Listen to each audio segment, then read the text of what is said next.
So, well, this is the new G-Belt system. Well, I say new, I guess they released it last year, but there hasn't been any videos out yet. I haven't seen a sim racing garage view. I'm sure everybody prefer to see Barry pulling a piece of equipment apart over this, but let me just let you see what I've got so far. I've got some video coming up showing it in operation from directly above, looking straight down at it, and from the side. I haven't even looked at the video yet to see how it's going to look on this, but we'll see. So in the box you get the actuator controller. It's a 4-port device. You only use 2 ports for the 2 actuators in the G-Belt. I've got the cable coiled up here, so when my seat mover is moving, it has some slack.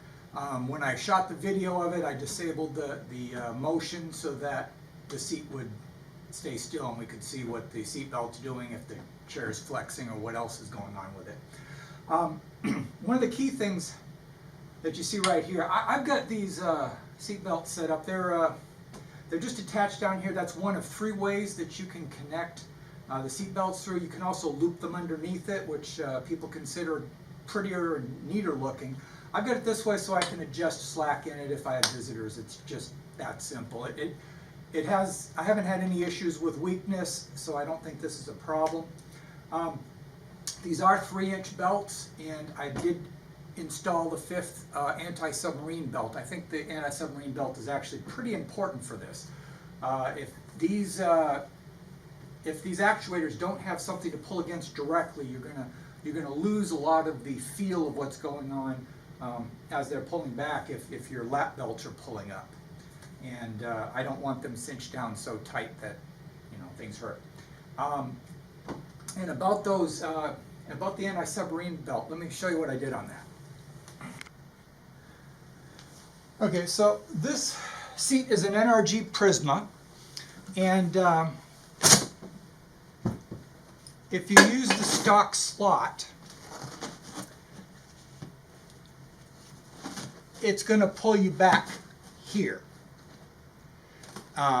Which is it's a crushing experience, to say the least. I just tried fiddling with the belt not under pressure going through the stock slot, and I'm not in a real race car. I don't need to feel the amount of pain that some of the real race car drivers are doing. I didn't like that at all, but I still wanted these belts to have something strong to pull against.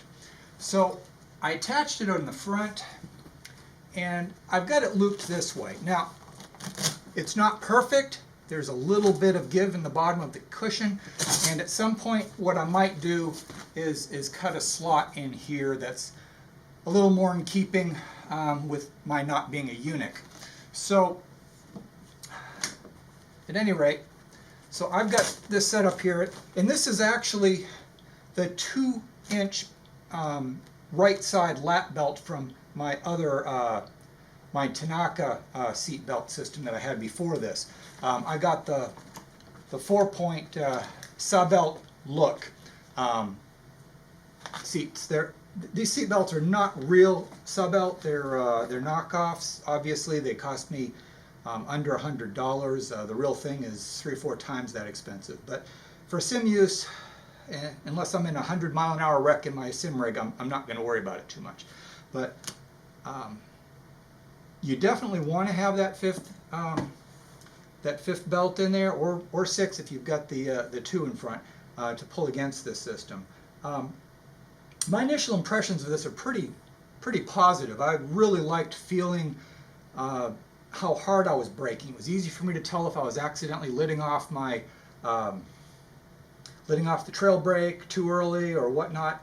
It gave a really good sense of that. So even though the motion is tilting me a little, that really never gave me any useful information. That's the seat motion is great for immersion, but it didn't do diddly for actual driving. But I think I think the G-Belt actually offers me more information to help me brake better and be more consistent and feel how hard I'm pulling.